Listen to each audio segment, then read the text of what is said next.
이스라엘 사람들이 애굽에서 탈출해서 나온 후 뒤쫓아오는 파라오의 군사들도 하나님께서 홍해에서 물리쳐 주심으로 안전하게 홍해를 건너 광야에 들어섰습니다.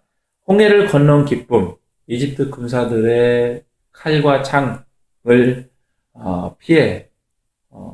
피하게 하시고 오히려 그 군사들을 물리치시는 하나님의 역사를 두 눈으로 보고 그 기쁨으로 미리암을 비롯한 여인들이 기쁨의 춤과 노래를 하나님께 드린 후였어요. 그런데 이 광야에 들어서 보니 이 이스라엘 사람들에게 새로운 어려움이 시작이 됐는데 그게 뭐냐면 물이 없다는 사실이었습니다.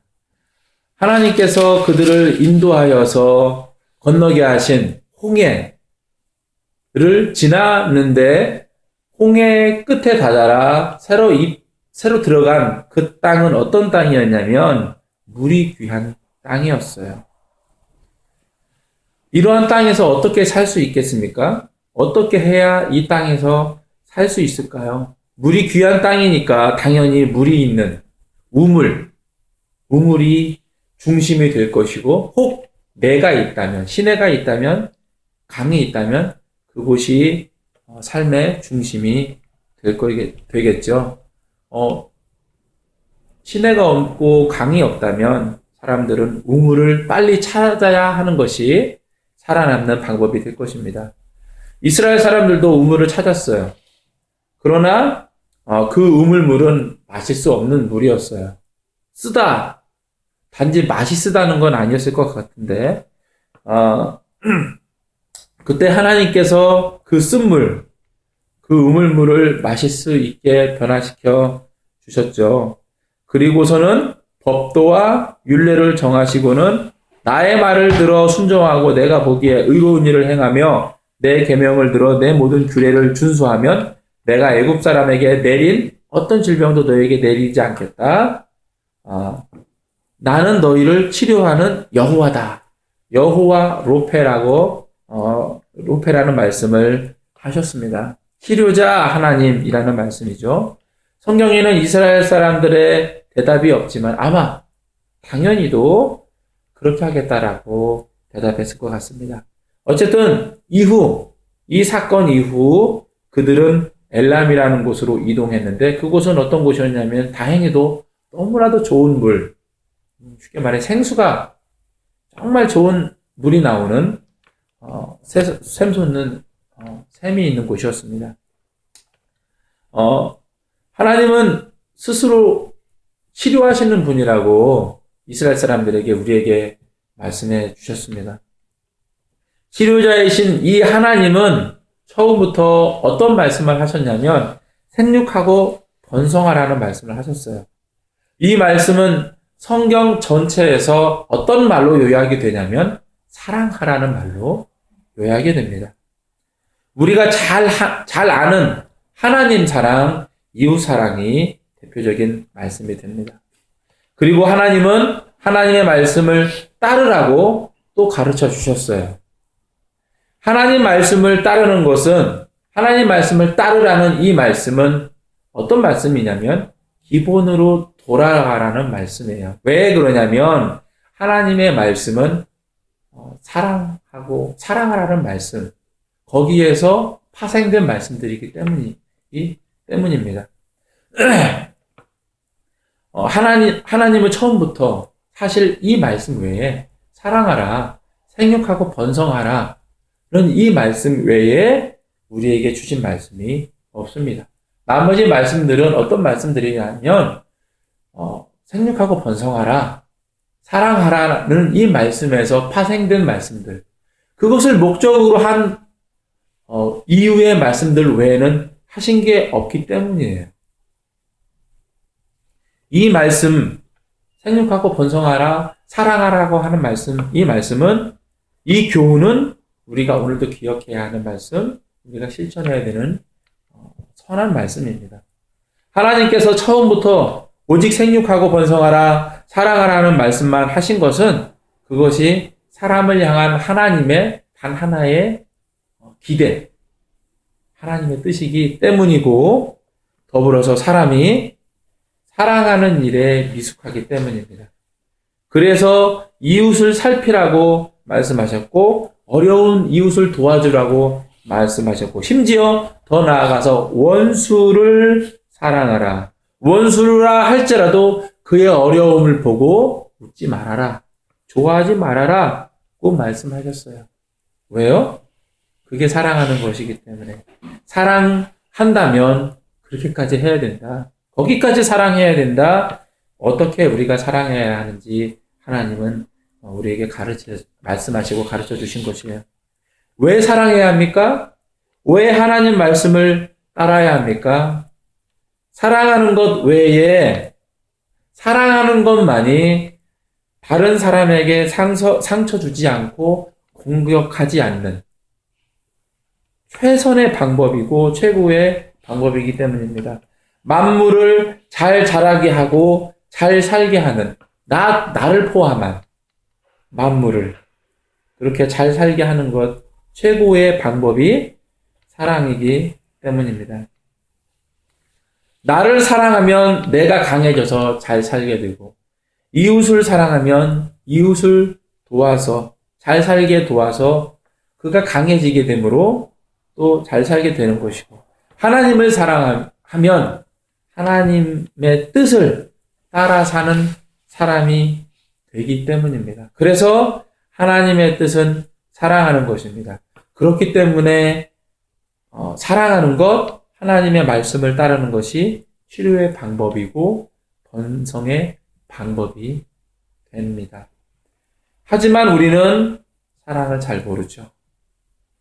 우리는 사랑하기를 잘 못합니다. 그래서 지속적으로 서로 상처를 주고 스스로 자신에게도 상처내는 우리를 하나님이 치료해 주십니다. 26절 말씀을 보면 하나님은 내 말을 지키면 너희가 치료된다고 말씀하지 않으셨어요. 내 말을 지키면 애굽 사람에게 내린 저주 10개의 재앙을 그 병을 내리지 않겠다고 말씀하시고 나는 너희를 치료하는 여호와다 라고 따로 말씀해 주셨습니다. 이 말씀은 무엇입니까? 나는 너를 치료하고 있는데 나는 처음부터 너희를 치료하는 하나님인데 너희가 내 말을 지키지 않음으로, 안 지킴으로 너희 스스로 병을 가져오고 있다. 너희가 병을 벌고 있다. 병이 그래서 낫지 않고 있다. 내가 치료해주고 있지만 스스로 너희가 병을 벌므로 병이 계속 지속되고 있다는 말씀이에요. 기본적으로 하나님은 우리를 계속해서 치료해 주시고 계신 분입니다. 그리고 우리는 평소에 나 자신을 그리고 다른 사람에게 병을 벌어오는 사람이라는 그런 자들이라는 말씀입니다. 오늘 우리는 기억해야 합니다. 사랑하라, 해치지 말라, 용서하라, 이웃을 생각해라. 이웃도 좀 생각해라. 는 이 말씀들을 따르지 못하는 우리 사랑하는 일에 미숙하고 서툰 우리가 만든 상처를 하나님이 치료하고 계셨습니다. 아담과 하와를 에덴에서 내보내신 것도 이 목적 때문이고 예수님께서 오신 것도 같은 목적 때문입니다. 우리가 힘들고 지쳤을 때 우리의 힘이 되시고 우리를 지키시는 분이 하나님이십니다. 우리가 상처받아 고통 중에 엎드려져 있을 때, 눈물 흘리고 있을 때 우리를 회복시키시는 분은 하나님이십니다.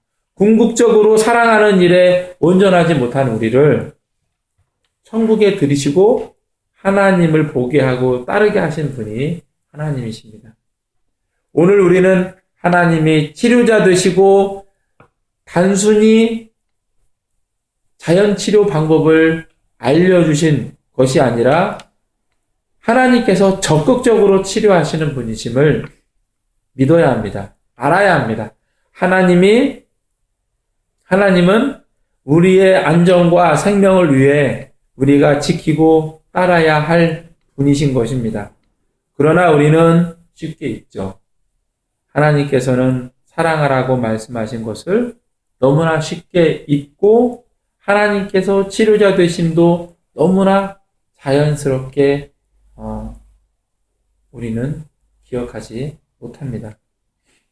27절에 이스라엘이 엘람이라고 하는 생수가 솟아나는데 정말 많이 솟아나는 생수가 풍부한 땅 엘람에 이르렀다고 기록되어 있죠. 엘림. 엘림이군요.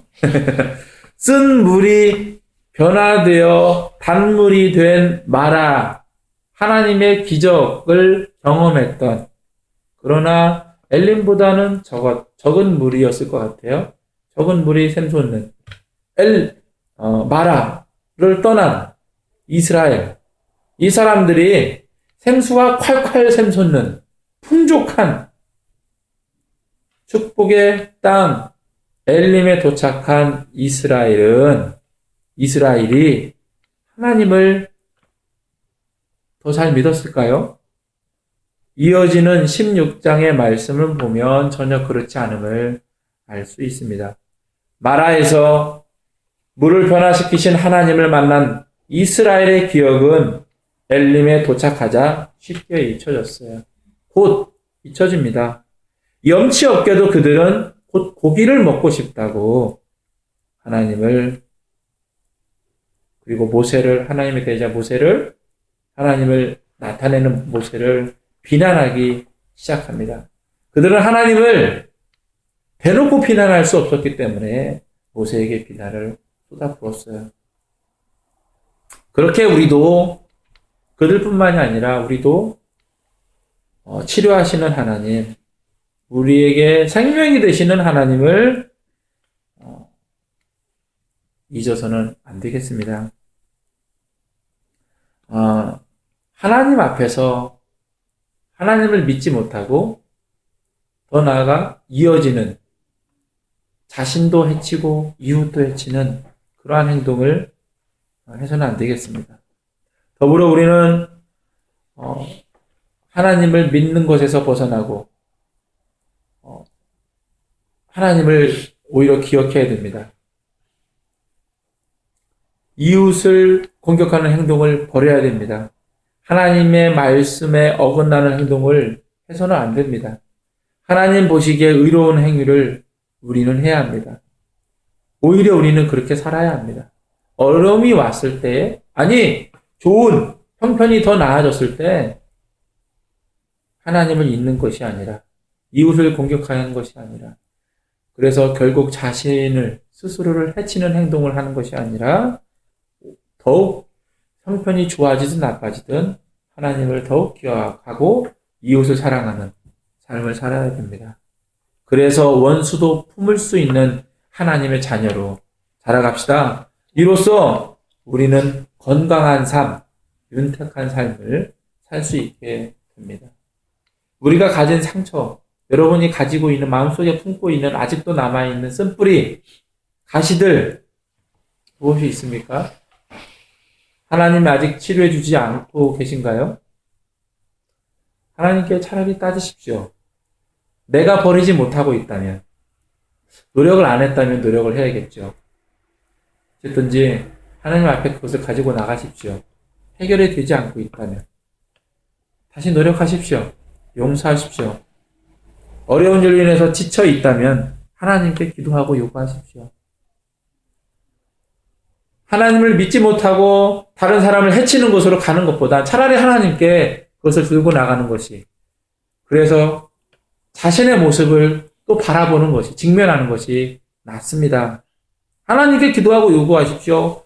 회복시켜달라고 요청하십시오. 우리는 하나님의 자녀이니까요. 만약 우리가 하나님의 말씀을 따르지 않고 있다고 생각되면 기도하는 일과 함께 하나님 말씀 따르기를 다시 실천해야 합니다. 왜 그렇습니까?